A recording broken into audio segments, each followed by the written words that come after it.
Um, so uh, it begins with this Latin epigraph from Cicero, in which Pope obviously um, is making some sort of statement about gossip and being a moral person and so on. I thought I would. I think I just won't read. Yeah, let what others say about you be their concern. Whatever it is, they will say it anyway. Um, so here's are some excerpts from Alexander Pope's Epistle to Dr. Arbuthnot. Shut the door, good John. Fatigued, I said. Tie up the knocker. Say I'm sick. I'm dead. The dog star rages. Nay, 'tis past a doubt all Bedlam or Parnassus is let out. Fire in each eye and papers in each hand. They rave, recite, and madden round the land. What walls can guard me, or what shades can hide? They pierce my thickets, through my grot they glide. By land, by water, they renew the charge. They stop the chariot, and they board the barge. No place is sacred, not the church is free. Even Sunday shines no Sabbath day to me. Then from the mint walks forth the man of rhyme, happy to catch me just at dinner time. Is there a parson much bemused in beer, a maudlin poetess, a rhyming peer, a clerk foredoomed his father's soul to cross, who pens a stanza when he should engross? Is there who locked from ink and paper scrawls with desperate charcoal round the darkened walls? All fly to Twitnam, and in humble strain apply to me to keep them mad or vain. Arthur, whose giddy son neglects the laws, imputes to me and my damned works the cause. Poor Cornus sees his frantic wife elope, and curses wit and poetry and Pope. Friend to my life, which did not you prolong, the world had wanted many an idle song. What drop or nostrum can this plague remove? Or which must end me? Or which must end me? A fool's wrath or love? A dire dilemma. Either way I'm sped.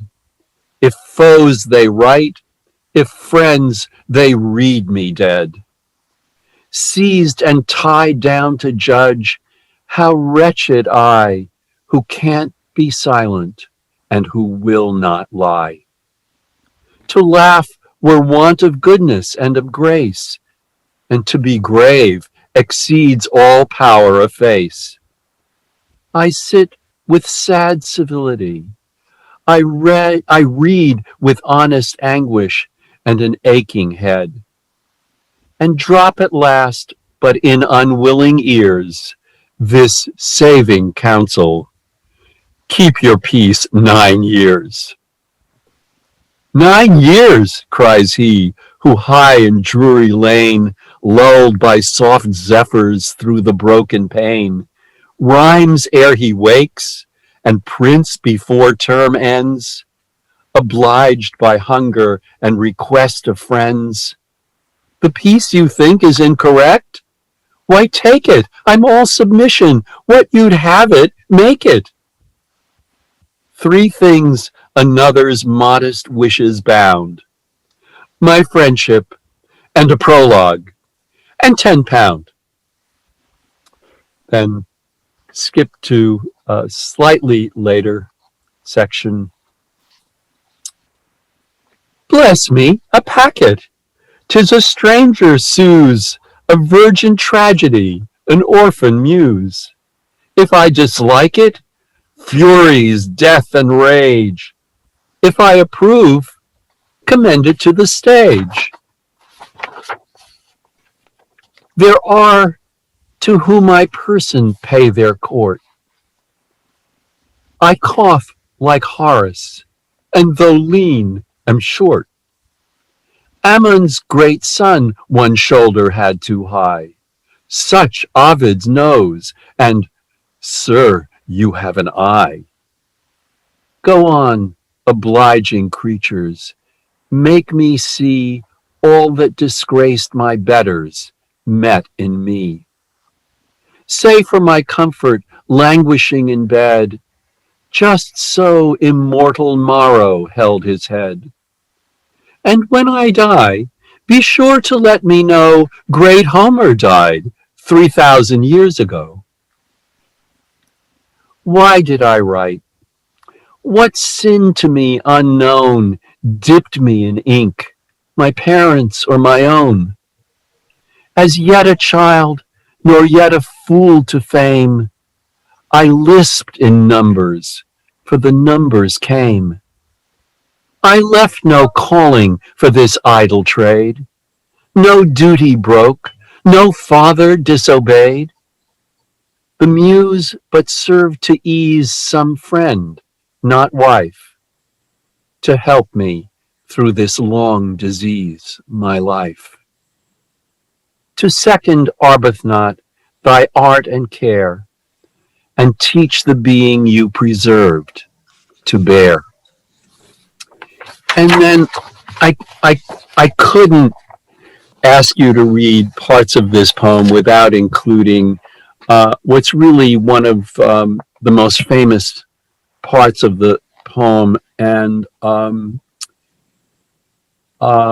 in some ways Pope's most moving satire on Thomas Addison, who had been a friend of his.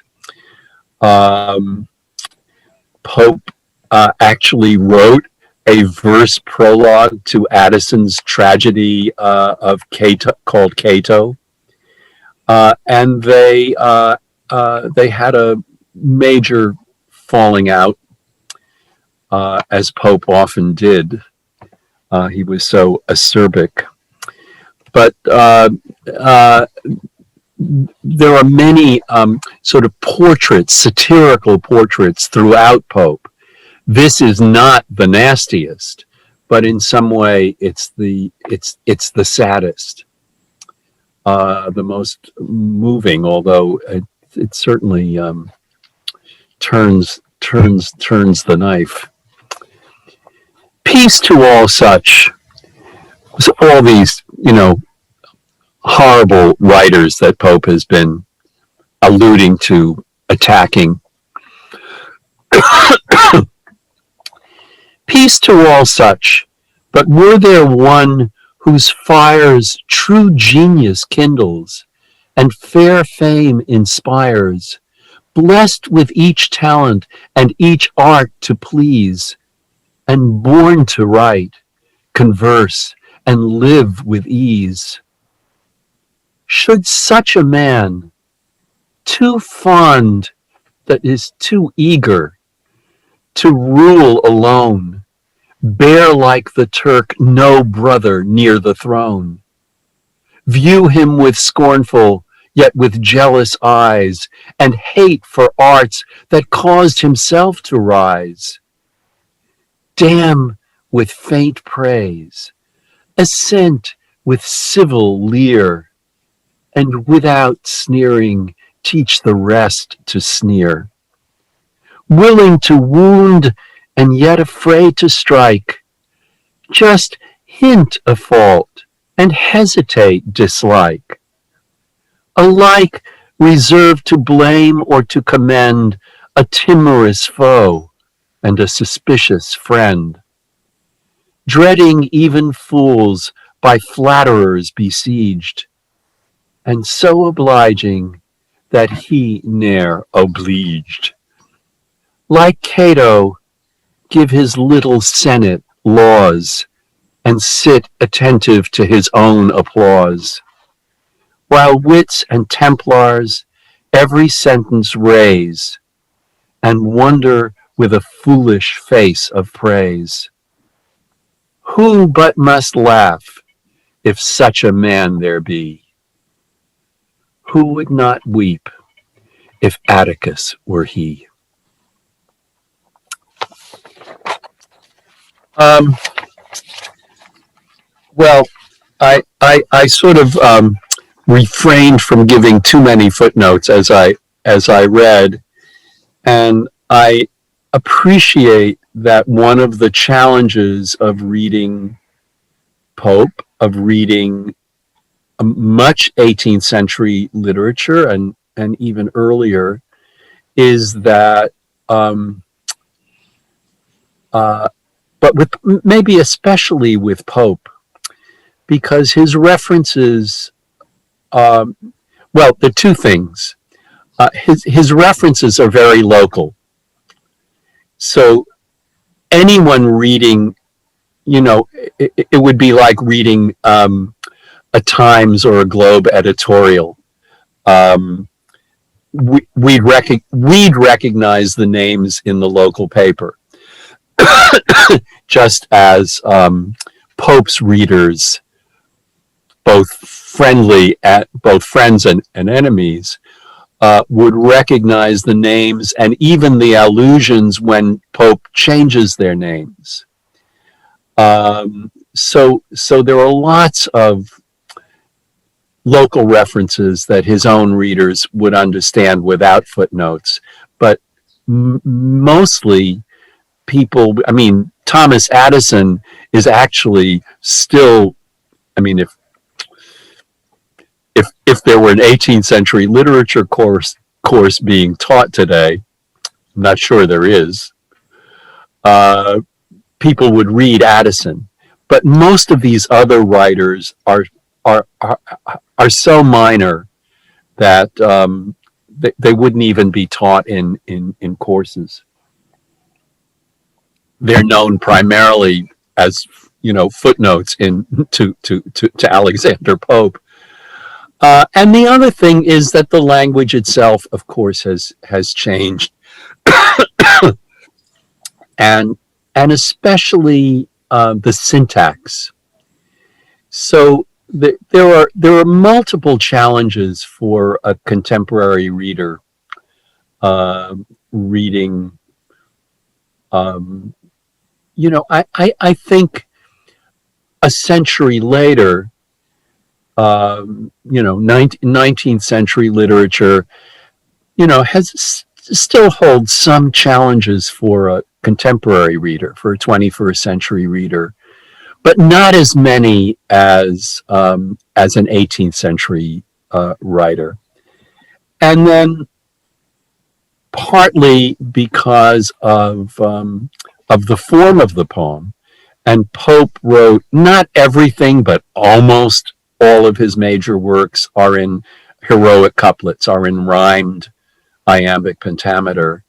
That and because he is so he owes so much to his classical education, to reading Latin, to reading and translating Latin and Greek, that he feels much freer than contemporary than our writers would be, to alter the syntax, to twist the syntax in order to fit the rhymes.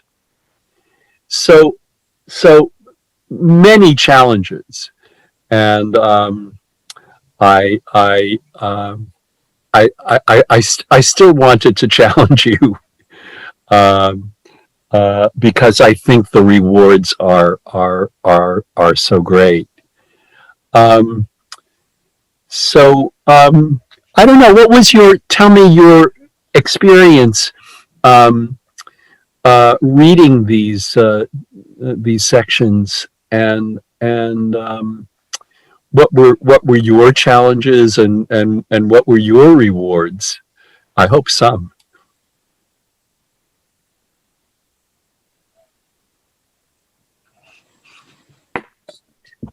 Oh, Yeah, everyone. well, Lloyd, Oh, Mike, good, thanks. I'll Oh, dive good. into the pool because it's like it's listening to modern music and then going back and listening to Handel. I took your suggestion. I listened to the area. Let me see, what was Where it? where'er you walk. Where you walk, yeah. Time where you sit shall crowd into a shade, and Yeah.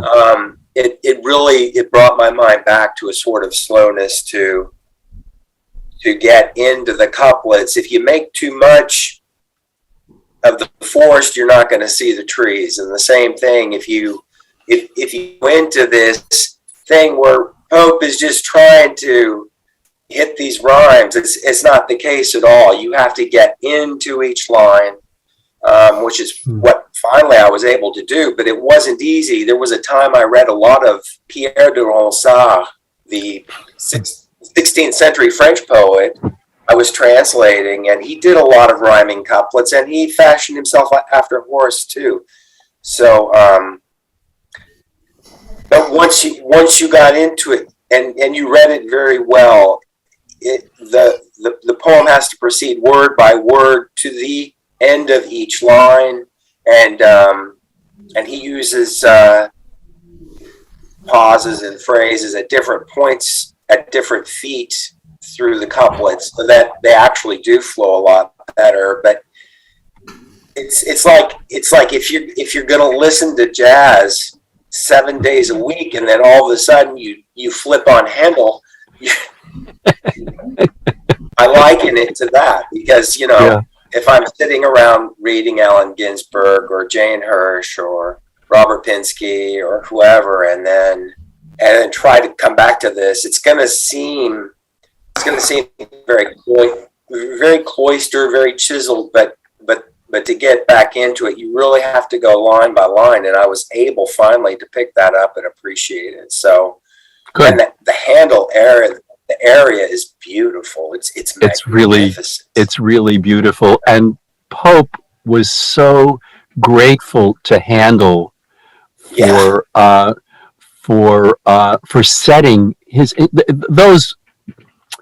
that beautiful aria, which I do recommend. I'm so glad you heard it, Mike. Yeah. But that's a Handel quoted these very early lines of Pope. Pope was still just a kid when he wrote those that little pastoral, that summer pastoral, and Pope was so grateful that in his most bitterly satiric poem called not the Iliad, not the Aeneid, but the Dunciad, he refers to giant Handel, that Handel was a giant among all these pygmies, small-minded, talentless composers and writers. It doesn't get any finer. It just doesn't. It's just beautiful. It's really beautiful. It's Handel at his greatest. I want to forgive me. I want to read a few lines from what is probably Pope's most famous poem, just so you can hear the difference between what Pope usually did and what's so special about what he does in the Epistle to Dr. Arbuthnot. So I think, so these are just 6 lines, 6 couplets from Pope's essay on man, which I think was the most famous poem he wrote in his lifetime. Certainly one of them. And Pope was incredibly famous in his lifetime. I mean, really, you know, famous writers were really the rock stars of their day. But listen to this passage. This is a sort of purple passage from the essay on man. All nature is but art, unknown to thee. All chance direction, which thou canst not see. All discord, harmony not understood. All partial evil, universal good. And spite of pride, in erring reason's spite, one truth is clear, whatever is right. And just compare that, this very grand declaration, perfectly balanced phrases, perfectly balanced lines in the couplets, everything just completely put together and kind of monumental. Compare that to shut the door, good John. Fatigued, I said. Tie up the knocker. Say I'm sick, I'm dead. The dog star rages. Nay, 'tis past a doubt all Bedlam or Parnassus is let out. And here, you hear the difference. I mean, I'm exaggerating a little, but not a lot. He really is, he's using the same form, these same couplets, rhymed lines of iambic pentameter, but it's conversational. Even if we don't get all the references, we can hear him. Dr. Arbuthnot was his doctor and his close friend, and we can hear him talking. I mean, he's not in the essay on man. He's delivering some, series of grand statements. But what, we know that Shakespeare wrote most of his work in iambic pentameter, but we know that it's dialogue, and we know how free Shakespeare could be with his use of iambic pentameter.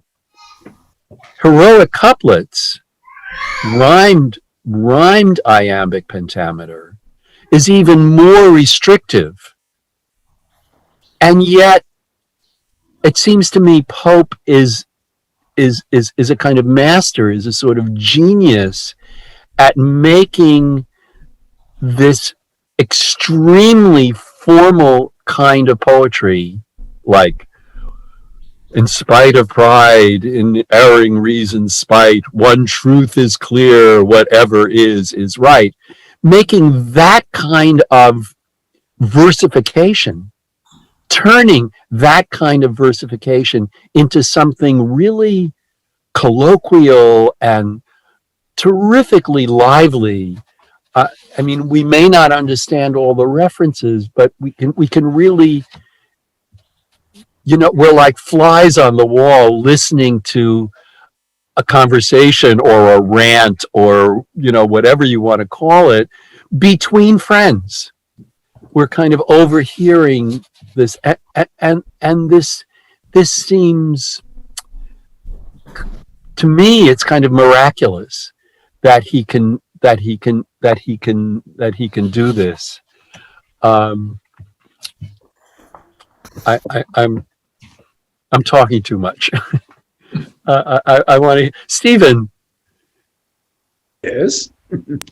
What's your take on this? I call on you because your mute is off. So Well, I'll say one thing. Please. I think I mentioned in an email to you that I remember having trouble with Pope in college. And so reading a bit about him and about the context of the poem to get ready for Saturday, I ran across an essay that some of you might know, but if not, I really recommend, from Stephanie Burt, the critic. Oh, yeah. And what she was doing was comparing this to rap. And though I think some of the points were a little bit stretched, she talked about the use of rhyme, the use of flow in rap, the way that speech gallops and hides some of the rhyme as it moves into the next couplet and the next couplet. But she even talked about, the battles, a lot of the rap songs are insulting somebody or responding to an insult. That it was a very lively culture, that it was about people who did know each other and all us audience members who were watching this, watching the battles go on. And it made it feel more contemporary. It made me relax, in listening to the poem. And it made me sort of appreciate, this might not make sense, but the beautiful desperation in the poem of a mind trying to articulate, to say what it is, to defend itself for what people say it's not, and to, at the same time, say something meaningful to this friend who's dying. Yeah. So, and I found I enjoyed it more than I expected, but I have to tip my hat to Stephanie because I think her shifting my context made it easier. Yeah, that's on the Academy of American Poets website, poets.org. Mm-hmm. If you go to poets.org and type in Epistle to Dr. Arbuthnot, that essay will come up as well as the complete poem. I warn you. The whole poem is there too, but I agree. I think that's it's a very useful essay. I agree. I think I don't entirely concur with every point Stephanie makes, but it's very smart. And I think it is a help, and it is comparing Pope to a rap star is kind of legitimate, do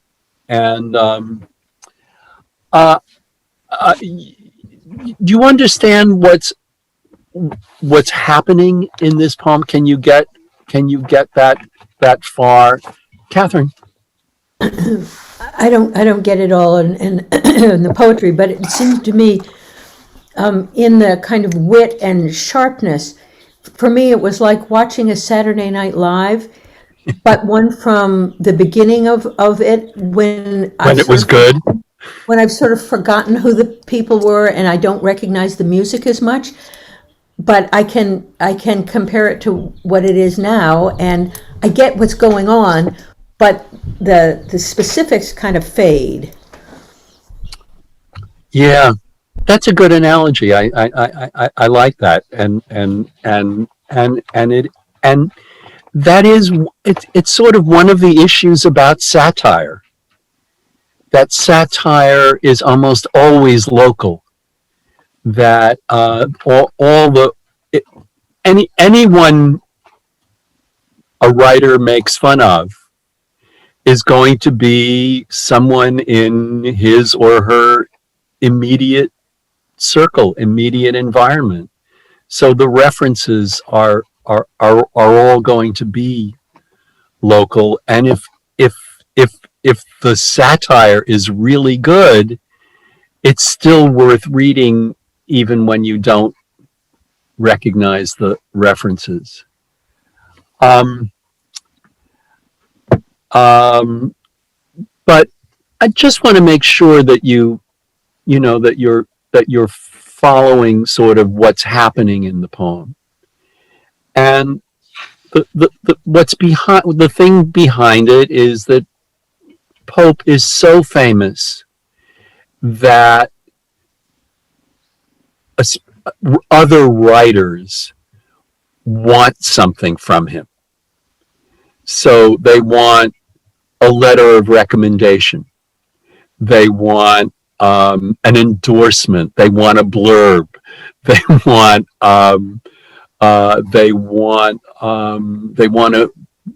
they want his connections. And if one of the ways they think they can get what they want from him is to flatter him, and if he doesn't admire them, if he thinks they're really terrible writers, which he mostly does, he thinks the flattery is repellent. And then if the flatterer is disappointed, the flatterer becomes an attacker. The flatterer will become, and we know how uninhibited Pope is about attacking people. I mean, there are really, even in the Epistle to Dr. Arbuthnot, there are passages that are just steaming with rage. But other writers are just as uninhibited. They're not as talented. They're not as good at it, but they are just as uninhibited. So it was a culture of, we're much more in the literary world. We're much more polite today than they were in the 18th century. I mean, they could be really nasty. But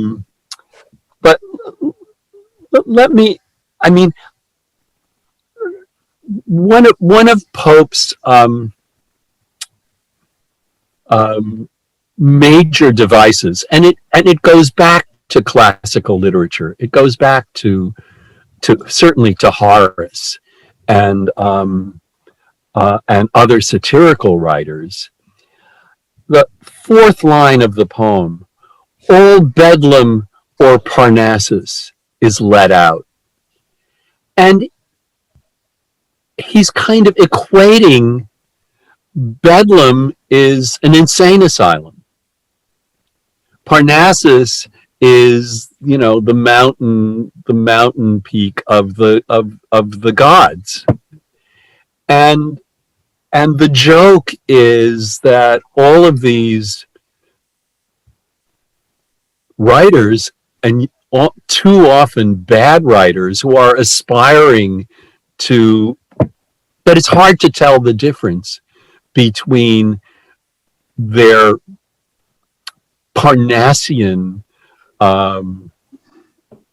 ambitions and whether they're artists or they're just crazy. And they're all out there and they all want a piece of him. They rave, recite.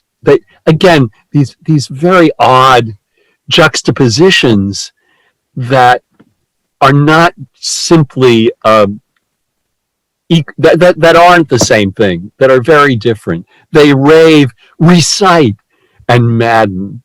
So their recitations it's hard to tell the difference between whether they're reciting something they've written or are just raving lunatics.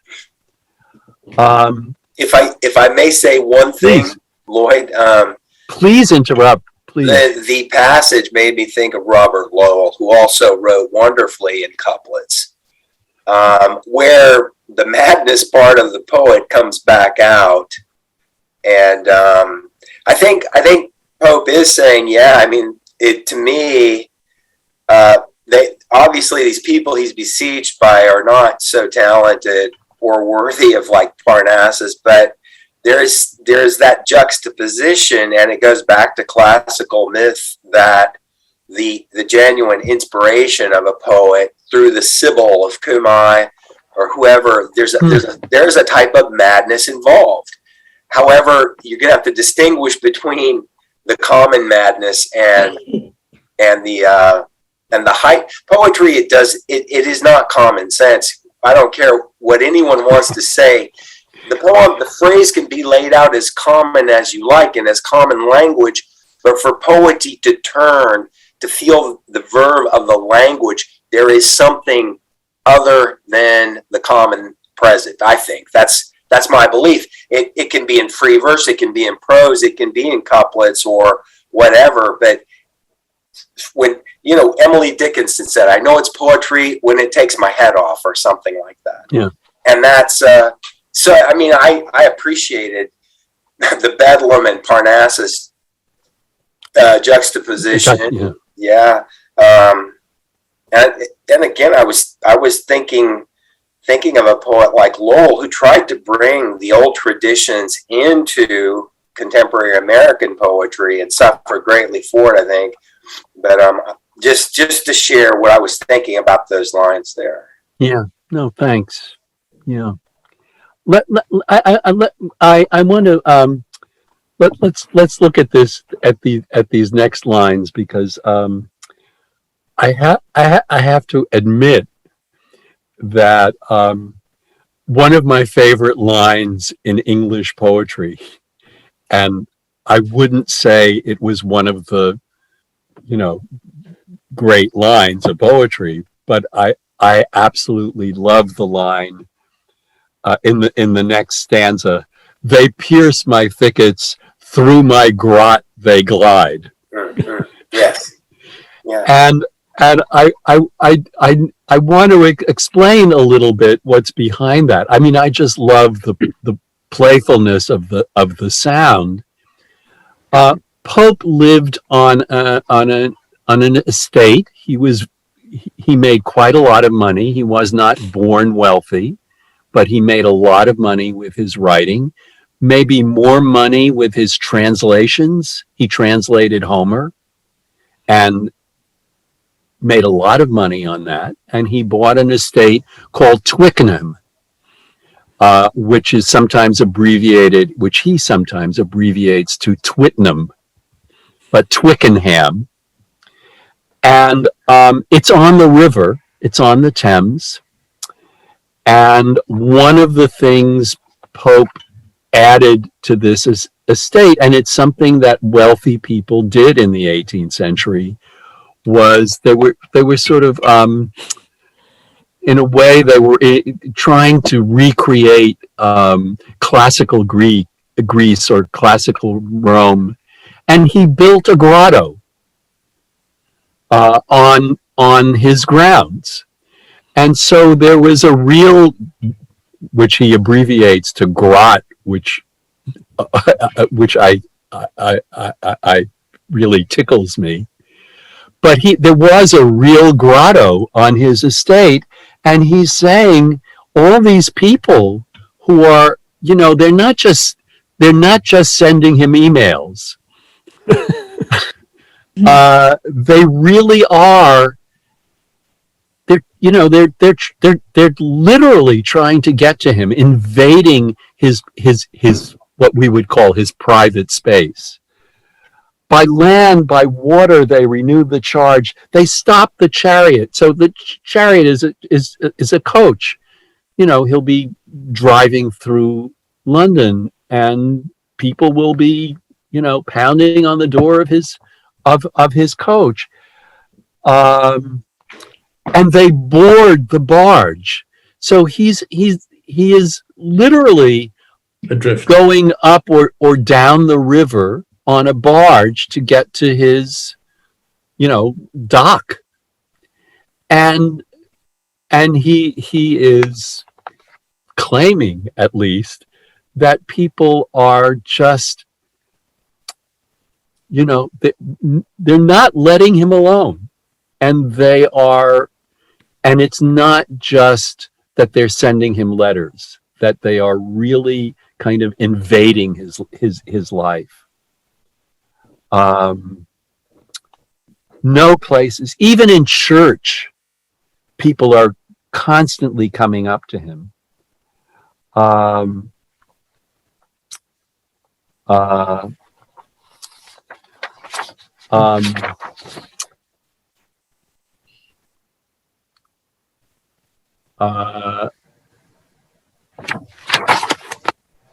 Um, uh, the, yes.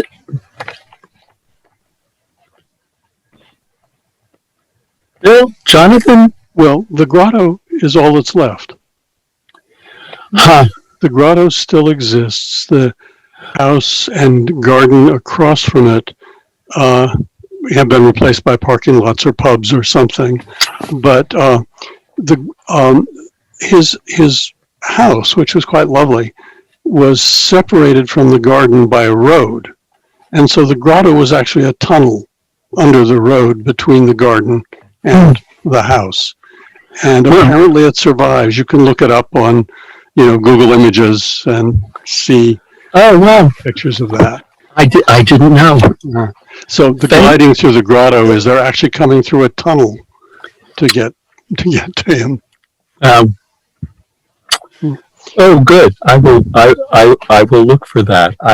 He was also one of the most influential garden designers of his time. Oh, yes. Yeah. He was. Delia. I'm just thinking the word paparazzi. Yes. He was like Lady Di. I mean, he's Yeah. just being tormented by paparazzi. Really. Yeah. Yeah. Yeah. Mary. Oh, yeah, it's just kind of a silly similarity. I keep thinking, in the first, I'm all excited. I have too many things to say. But yeah, the first stanza, I kind of heard a kind of premonition of Lowell, but also Plath, with that mix of, the passionate mix of madness and, is it Steve said, the beautiful desperation. I wrote that down. I love that. But the energy, the passion is so, it's almost palpable. So to me, I was a little intimidated. I just has that effect on me. But I felt as though, I'm listening to a contemporary. And as silly as it is, it reminds me, I keep having the song, Free Man in Paris, the old Joni Mitchell song. Or the record producer who's, anyway, it's kind of fun.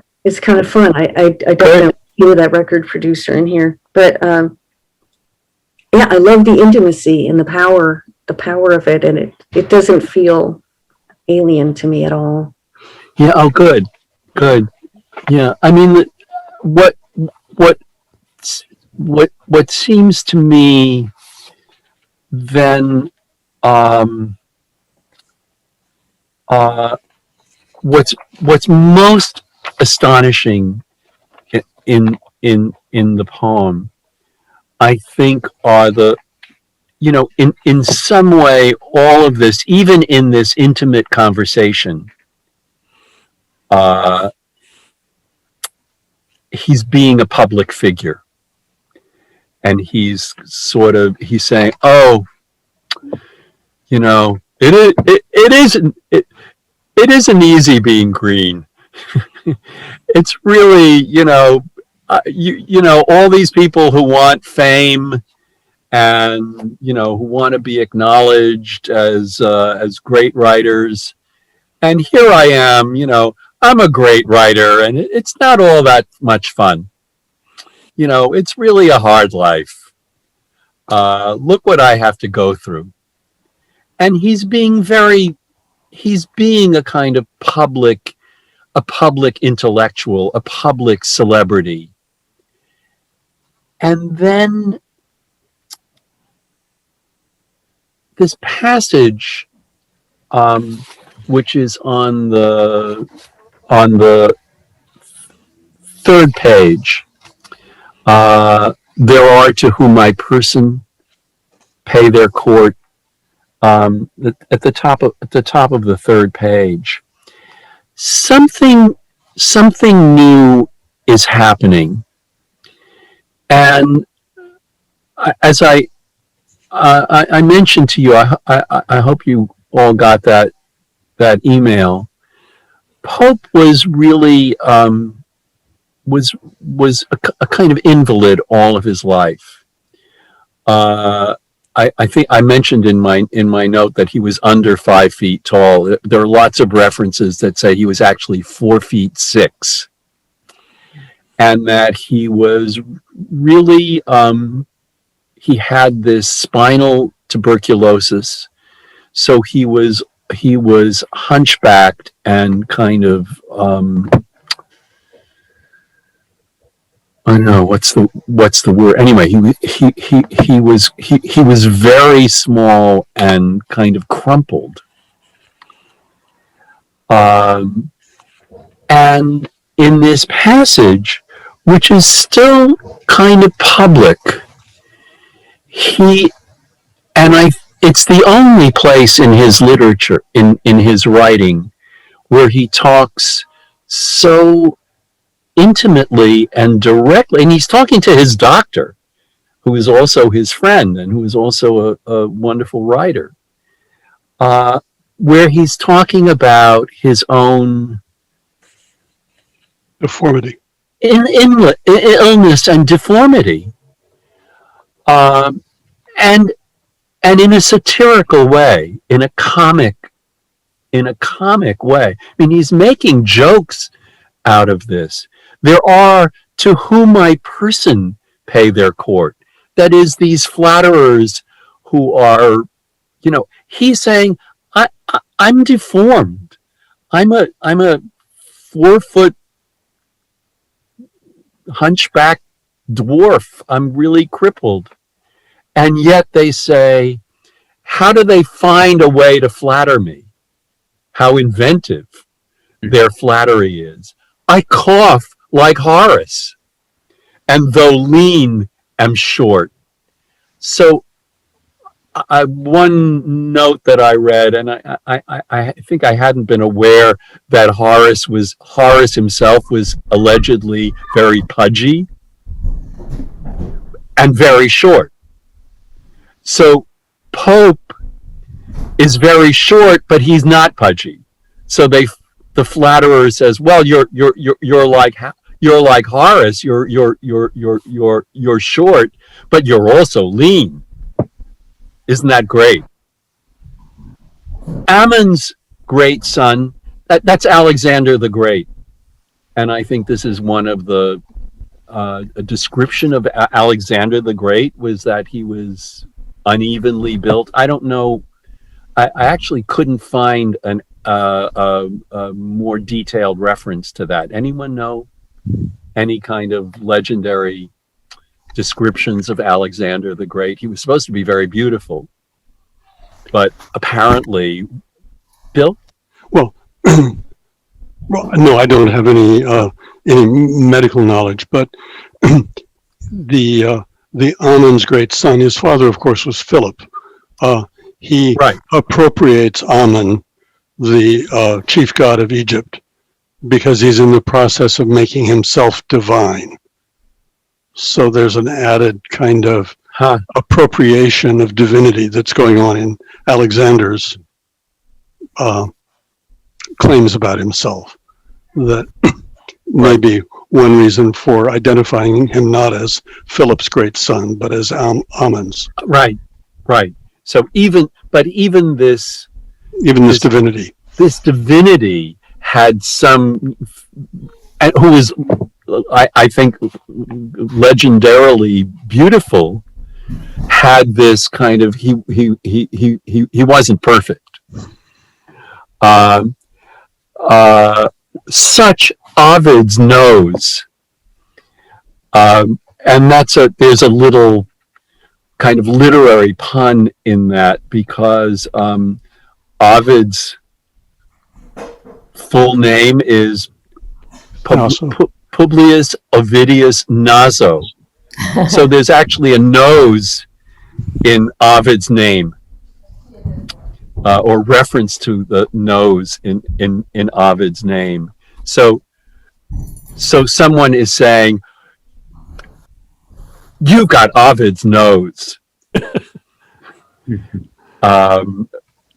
which, also, I think also suggests that that Pope like Ovid, who was also, among other things, a satirist, that he had a kind of nose for news, that he could smell out phonies. Such Ovid's nose, and sir, you have an eye. Go on, obliging creatures, make me see all that disgraced my betters met in me. I mean, it's pretty raw. Say for my comfort, languishing in bed, just so immortal morrow, that's Virgil. Just so immortal morrow held his head. Yeah, your head is tipping over just the way Virgil's must have done. And and then the punchline. And when I die, be sure you let me know great Homer died, just like you will 3,000 years ago. This is what you have in common with the great writers, of the great figures of the past. Those lines, Lloyd, would be very applicable to today's. I mean, it's good that we're conscientious about health and everything, but people don't seem to.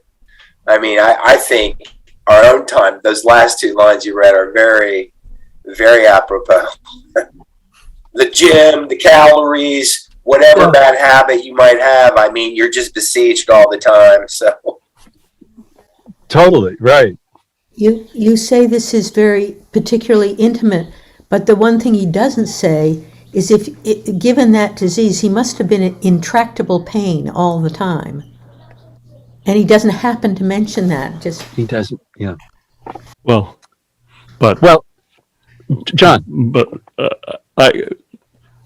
actually, let me first say, to read this poem, I hauled out my Riverside edition of Pope and flipped to this poem and was surprised to see underlining and notes on the poem because I had no memory of it whatsoever. So this is something that appeals to me now that did not when I was 20. But as I was reading this, and I don't even know if I can read it now without choking up, to help me through this long disease, my life, that's a punch in the stomach for me. That's the sadness behind this poem is kind of overpowering. Yeah, I think that's the greatest moment in Alexander Pope, and I actually pulled out my the best of Pope, which was my undergraduate, the assignment to my 18th century the book for my undergraduate 18th century course. And I was astonished. I read almost all of Pope, but I didn't remember that I knew I read a lot, but I didn't know I had read quite so much. And I didn't know I had read some of the things I elaborately underlined and made marginal notes. But this, to me, an essay on man for my Enlightenment course.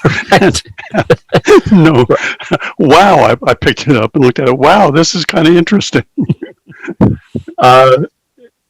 My personal continuation with Pope is there's a very brilliant passage in the essay on criticism about in which Pope imitates all of the techniques, all of the poetic techniques that he can either criticize or admire.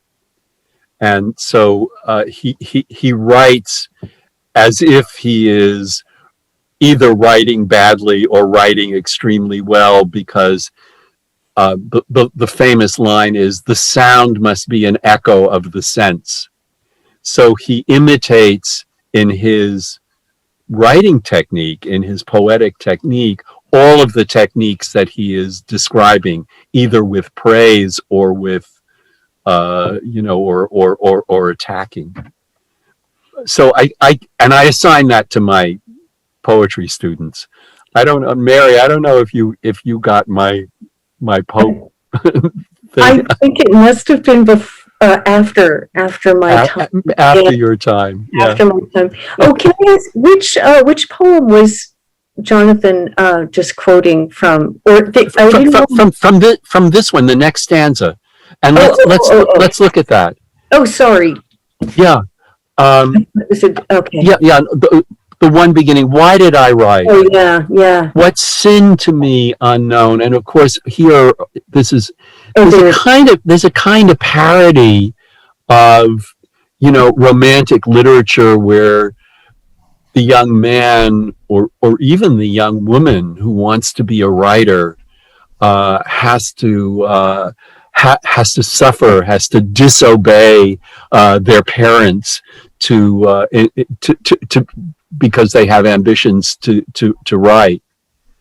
Why did I write? What sin to me unknown dipped me in ink, my parents or my own? As yet a child, nor yet a fool to fame. So even before he became ambitious, even before he had any ambition to be a writer or a great writer, I lisped in numbers, and numbers means meter, iambic pentameter, rhymes. I lisp. Well, numbers are the rhythms, are metrical rhythms, not rhyme. So he was Mary had a little lamb, that he could invent even when he was a child. He thought in verse. He thought in meter. I lisped in numbers. I mean, even before he could speak, I lisped in numbers, for the numbers came. I left no calling for this idle trade. So here's the romantic image of the writer who is, forced to be an accountant, but who gives it up and decides to be a writer. I left no calling for this idle trade.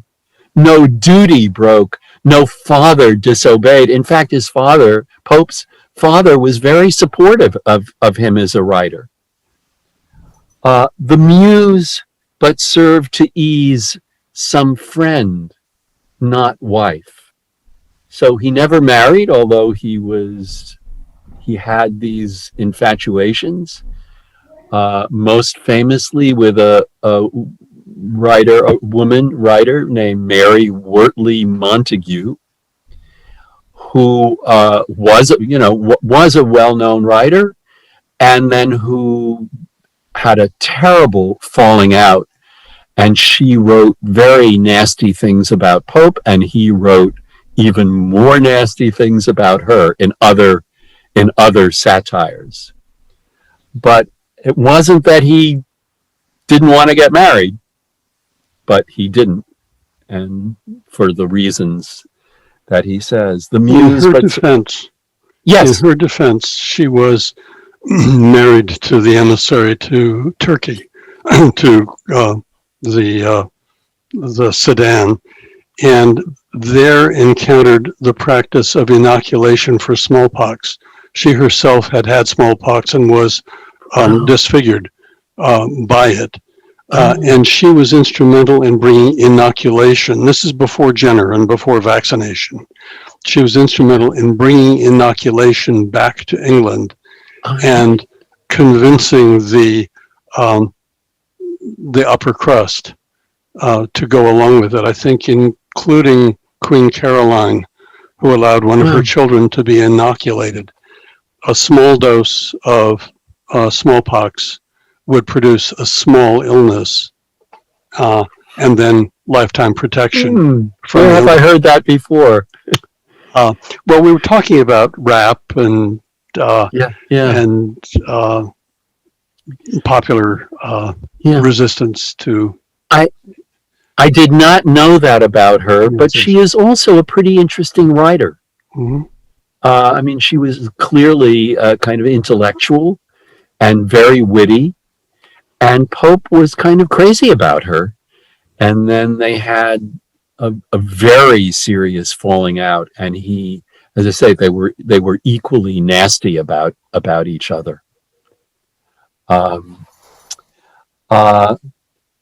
The muse but serve to ease some friend. So, and I think that's a very sweet moment. So, and we kind of still do that. I think we kind of write for our friends. I mean, those of us who write kind of write for our friends, and we appreciate our friends' reactions. Maybe, I mean, we like good reviews, but there's an earlier stage where our friends are really extremely important to us. The muse but serve to ease some friend, not wife, to help me through this long disease, my life. And I agree. I mean, it's really hard to say that line without choking up. To me, I think it's his greatest moment. To second Arbuthnot, thy art and care, and teach the being you preserved to bear. So I think, in a way, Catherine, that is a moment where he is acknowledging his personal pain and suffering. It's as far as he goes, but it is an acknowledgement, and it's very moving, and it's very moving to have it come from this figure who is such a celebrity, who is such a powerful public figure, and really, in a way, as powerful as any politician in that period. So I am delighted that we share that moment. It's certainly it's the reason. I mean, I thought, maybe we could do the essay on that passage from the essay on criticism, which is so much fun to read. But I thought if we were going to do any pope, it had to include this. It had to include this passage. Are you muted, darling? Yeah. Oh, okay. Can you unmute? Yeah, Lloyd, can you hear me? Yes, I can. Okay. Hi. What do you think of Pope writing a poem that really the point of which is to reveal not only his affection and reverence or dedication to Arbuthnot, but also his personal life and his pain, his anguish, and making it a public statement? I mean, the dichotomy between the very personal and the utterly rhetorical or public statement and of where he stands in order to reveal the anguish of his personal suffering. Yeah, well, it's extraordinary. Yeah. And I don't know. It's hard to think of anything like it before. There probably in Horace there are some quite personal passages. In Catullus, there are some very personal passages, but they're usually sexual. But it, and of course, once the romantic writers, beginning at the end of the 18th century and the 19th century, where writers became more personal. That was part of the gestalt, part of a new mode of writing. Wordsworth writes this kind of epic poem about his intellectual biography. His intellectual and personal biography goes on for hundreds of pages. We call it the prelude. That was only the beginning, and it's a great poem. But that's already 18 something. And in fact, Wordsworth never published that in his lifetime. But he kept working on it. But this is extraordinary to have that come before that, and in a way, it's the moment that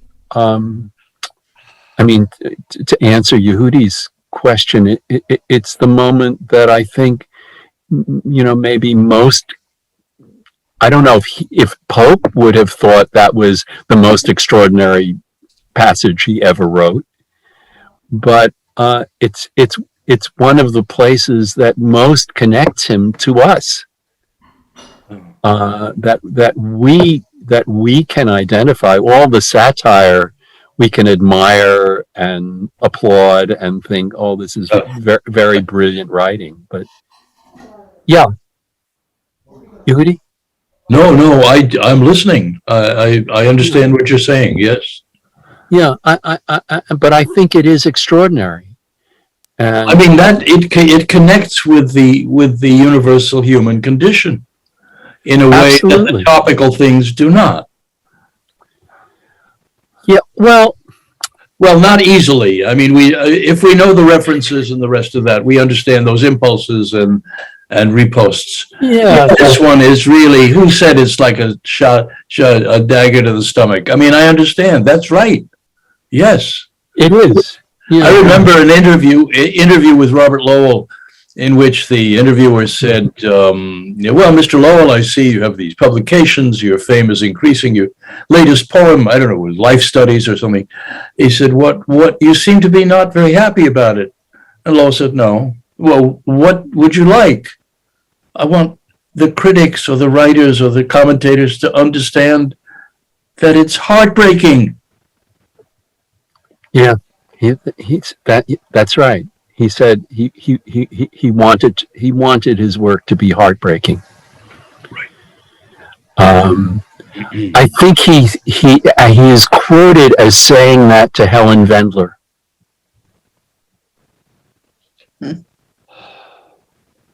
I think that's where that quote literally comes from. That's how I know it. Right. Did she tell you? No, I read about it. No, I was talking to Susan, whether Helen Vendler told Susan or not. Oh. No. Yeah, well, Pope, it turns out, can be heartbreaking. And I think he is heartbreaking in that moment. But I also think who but must laugh if such a man there be? Who would not weep if Atticus were he? And I think that is heartbreaking too. That this was a dear friend and someone he really admired, who, and they, I don't remember the story of how they fell out, how Addison turned against Pope, and Addison was a poet, playwright, essayist.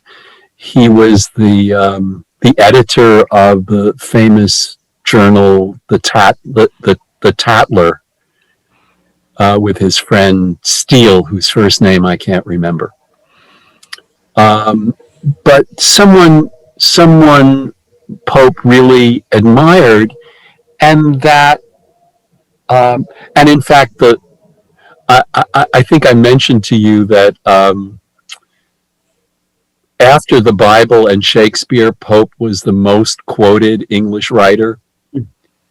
And the line, to damn with faint praise, comes from this passage. The other, there are many, as the twig is bent, so grows the tree. Iambic pentameter is a line of Pope's, but maybe my favorite Pope reference, a phrase that Pope invented, was an attack on someone who in the 18th century was actually quite a well-known poet. We do not read him anymore, named Ambrose Phillips. And Pope called him, making fun of his first name, Pope called him namby-pamby. And our phrase namby-pamby is Alexander Pope. My goodness. So he was, he fills a lot of Bartlett's quotations. But the phrase "damn with faint praise," which is really kind of brilliant. I mean, what a brilliant insight that is to someone's character. And this is this person, and it seems to me this whole passage is not just nasty, that it's filled with a kind of sadness that Pope, he has to say this about someone that he really admires, or had really admired. Collaborated with and wrote the prologue, wrote an introduction to Cato.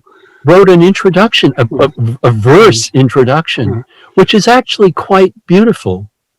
The footnote to Jonathan's Riverside Pope, which I have swiped, says that Addison was circulating criticisms of Pope's translation of the Iliad and doing it sub rosa, so that Pope found out about it. Yeah. And then revenge was served cold. Yeah, Pope really did not tolerate criticism well. And that was, but you see, Pope's livelihood was tied up with two main projects. So his translation of the Iliad, which, people subscribed to. I mean, people paid to get each new, canto. Is the Iliad in cantos? For practical purposes. Thank you. That'll do. So people paid, paid his publisher or paid him. It may have been self-published. I just don't know. Yes. Yeah. So that was his livelihood, and to have his friend criticize his translation was really threatening. His powerful friend, someone, a critic, famous critic, but not doing it publicly, doing it privately, doing it surreptitiously.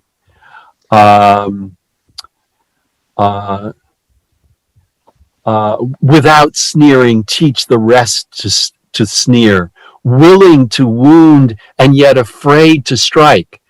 So Pope claims that this would have been more acceptable if that's what's behind this, and that makes perfect sense to me, Bill. If that's what's behind this, then he just should have done it publicly. Although I don't think Pope would have tolerated that very well either. And the target of Pope's most ambitious work, the Dunciad, this long satire, which is a kind of parody of Homer, is a guy named John Theobald, pronounced Tybalt, who was a Shakespeare scholar and who had the nerve to criticize Pope's edition of Shakespeare, which was his other major source of income. And he is absolutely ruthless and relentless. I mean, the Dunciad is a book-length poem. I think it's as long as Paradise. It's almost as long as Paradise Lost. It's devastating. It's absolutely brilliant and lethal.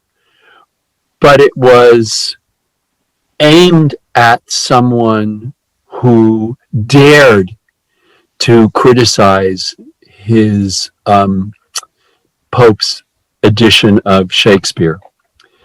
And I'll tell you one story about Tybalt because it's sort of the only story I know, but it's kind of wonderful that Tybalt is actually responsible for one of the great lines in Shakespeare.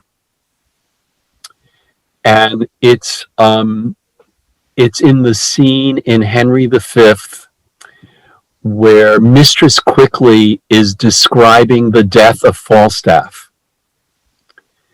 And in the folio, in what, the surviving good edition that we have of Shakespeare's plays, the line of Mistress Quickly is printed, and he tabled a green field, which is incomprehensible.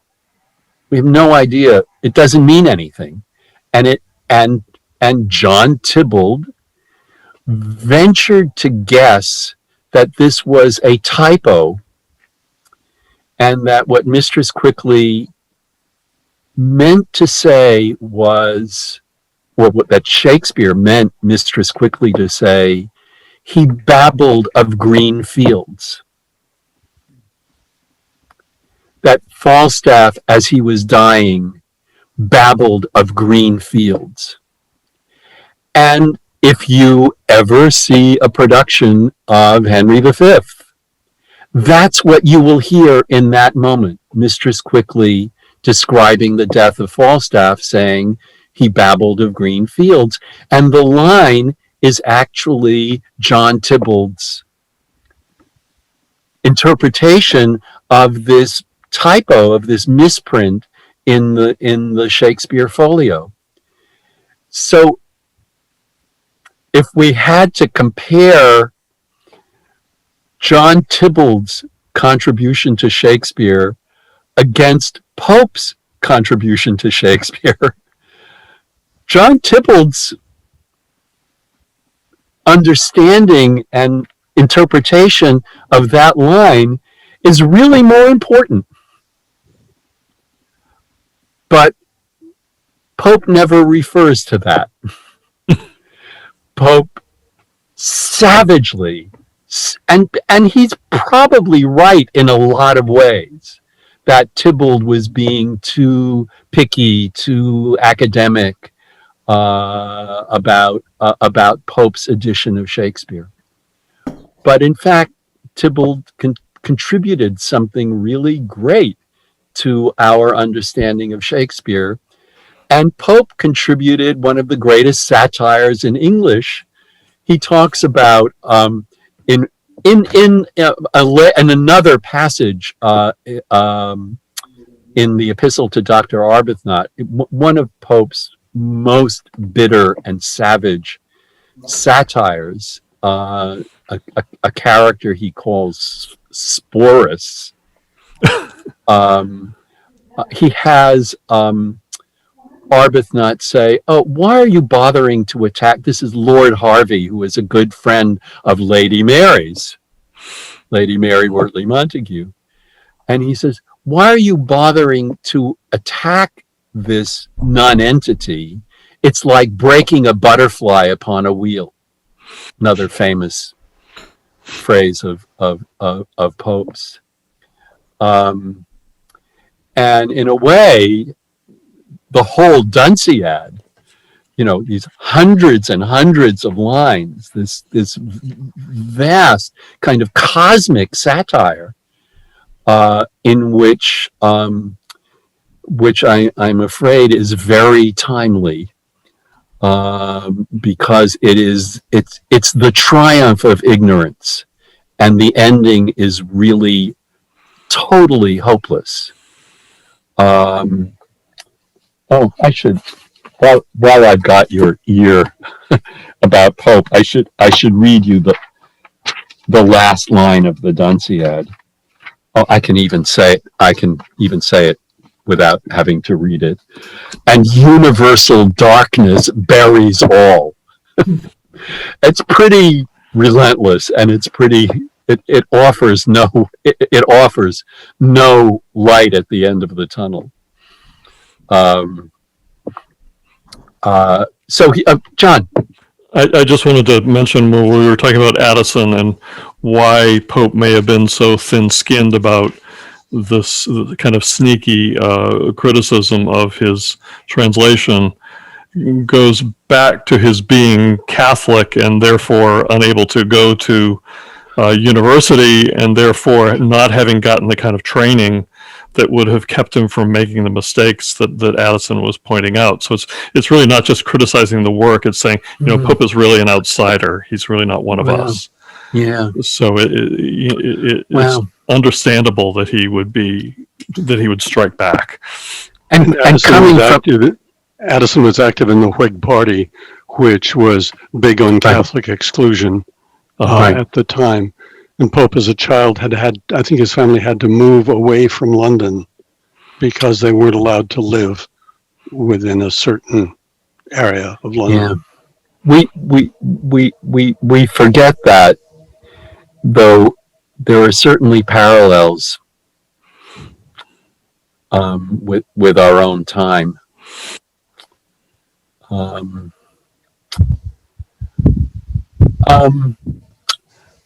I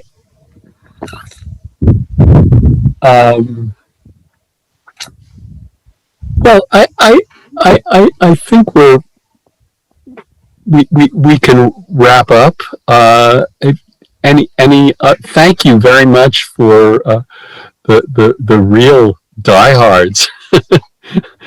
I applaud your taking up this challenge. I promise that the next poem will be complete, but not so long. I have no idea what it's going to be just yet. And Marita and I will come up with a date and let you know. Please come back. Thank you for being here. And I always learn something from you. So it's saying something good about your influence on us, Lloyd, that you've got us reading Pope. Yes. I have to say, that's an accomplishment. Put that on my tombstone. I got them to read Pope. That was a pleasure, actually. It was an opportunity. Good. Thanks for bringing that to us, because it also, I think it brings a lot of I don't know what to say, authority to what you've done so far that we've gone back into popes. Oh, well, good. And it Good. reminds Amen. us that you're, yes, a professor, yes, a poet, but also a very good teacher. Yes. Okay. Well, Well said. thank Always. you. Thank you. Thank you so much.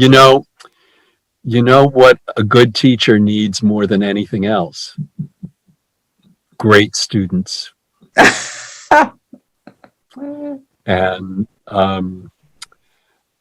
And at least one of you here today actually is in that category. And Jim, where's Ellen today? She just wasn't available today, so Yeah. Well, send her our love. We I miss just her. wanted to say, like many here, I've not read Pope since college. And in addition to the satire and all, I've been overwhelmed by the rhyme and by the cleverness and the genius of it, line after line after line. I did not appreciate that, 50 years ago. Well- but it's spectacular. Well, being married to a poet helps hone that appreciation. It's true. It's true. And but it is fabulous. Yeah. It's just and I think both the rhymes and how playful he can be, how varied he can be with the rhythms and the other sound effects. I mean, he's really just a fabulously great. It's way beyond clever. Yeah, But yeah, you get that also, Lloyd. I think, in fact, the fact that there is a definite pattern, unlike a lot of modern or contemporary poetry, you get the sense of the variation only within that very limited pattern, I think. right. And he is an absolute master, and I think maybe second only to Shakespeare in terms of his brilliance as a versifier. Yep. Well, Shakespeare and Milton.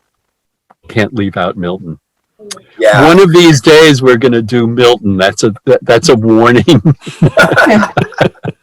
As Goethe is quoted on the Busch Reisinger Museum, it's within his limitations that the master that the master reveals himself. Yeah. Well, there are almost no greater limitations than rhymed couplets Right.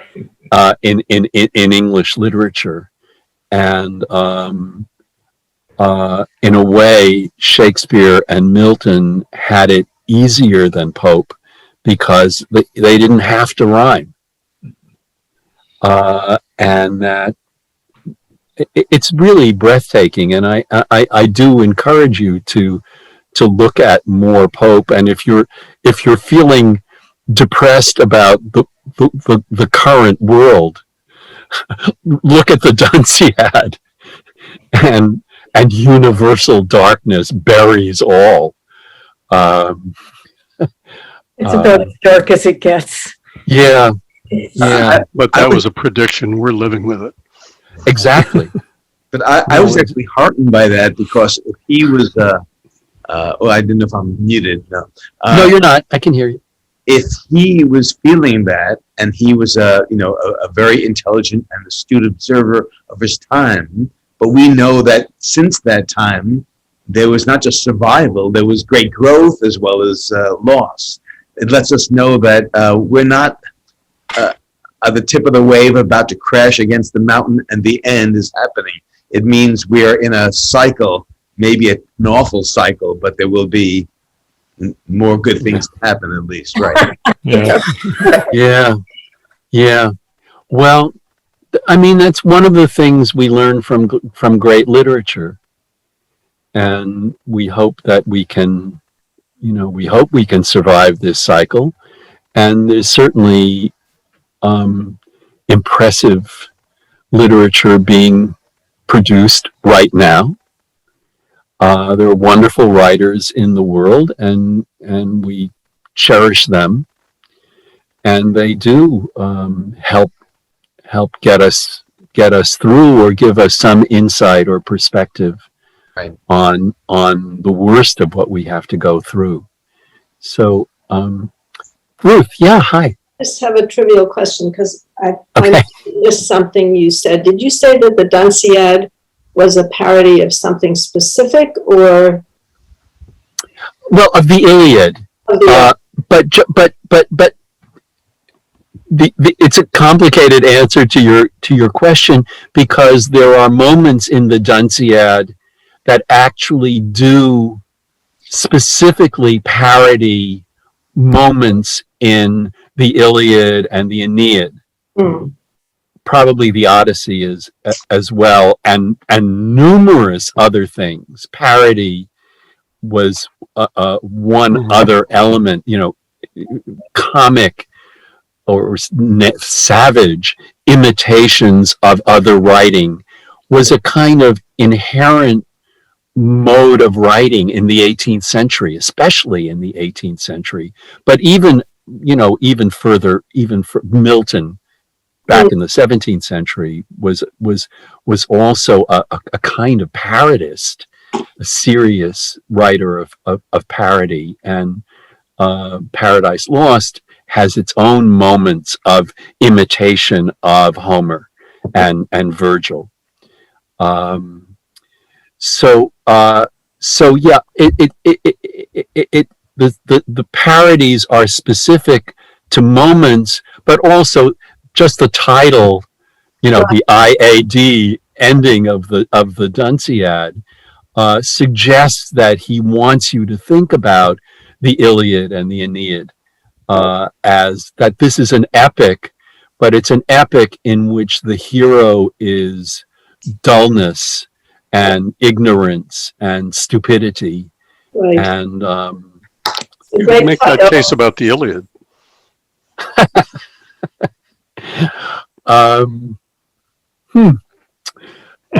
For another discussion, maybe that raises a huge question. But yeah, see, even after after we have ended our session, we still have much to think about. Unfinished business. Unfinished business. Thank you so much. Thanks Thank a you, lot. and Marita. Thank you. Thank you, Marita. Thank you, everybody. We know you're not in the library today. No. And thanks so much for letting this happen. Oh, thank you. It's lovely to be a part of this.